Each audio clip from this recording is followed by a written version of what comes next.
Okay, Giancarlo, here is the 6138-0017. This came to me from the family of the original owner who bought it brand new in the early 1970s. He was a working man and a welder, in fact, and there's actually a welding blob on the clasp of this bracelet. This watch is entirely unrestored, but one of the things, I mean, when I look at watches, when I evaluate watches, a lot of people would look at this and they say, oh, it looks kind of hazy. But I don't look at the dirt. I don't look at the dirty case. I don't look at the hazy bracelet or any of that kind of stuff.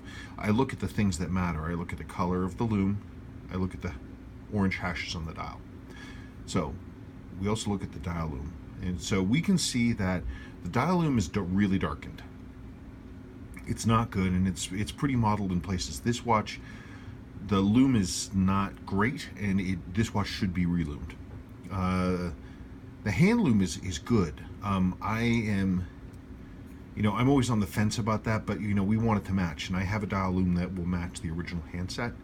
But it's also potential to just simply relume all of it so it matches, using a Vintalume so that it looks correct in daylight and has a slight readable glow at night, which is nice. This hand here that's missing, by the way, I have this hand. I just have it bagged and put away, so I know where it is. But this hand is here. The watch is complete. The original owner, the original bracelet went away at some point, so he put it on this. This is a Champion.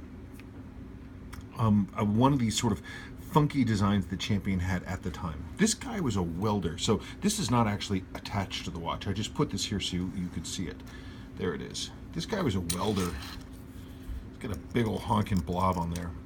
If this were a watch that I was going to restore for myself, I would just clean it deeply.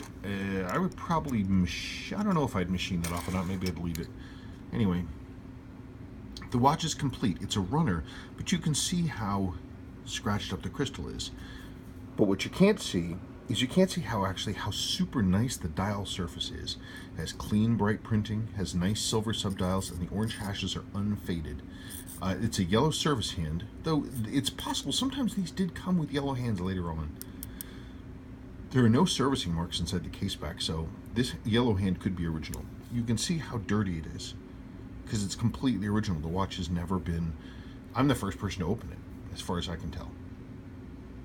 I mean, now thinking of that, I mean, it's possible that this yellow hand actually was... That's what happened. This hand was one of the orange hands, and it faded down to yellow. I bet that's what happened. Anyway, but there it is. The watch is complete. It is intact. And it does actually run. It runs and everything. It desperately needs service. But after a relume and a service, a new crystal, case cleaning, this will be a very decent daily wear. Oh, and a relume. Anyway, so that's the watch. Sort of give you a better idea of what we're talking about. Okay. And I do have, I don't know, I'd leave this. I mean, the bezel's not bad. The colors are bright. Yeah, it's got some tinks and dings on it, but it's original to the watch. And I have another insert, another bezel here that's a little bit better. It's got a few pecks on it, but really then, I don't know. It's always interesting. It's, like I said, it really depends on what your priorities are.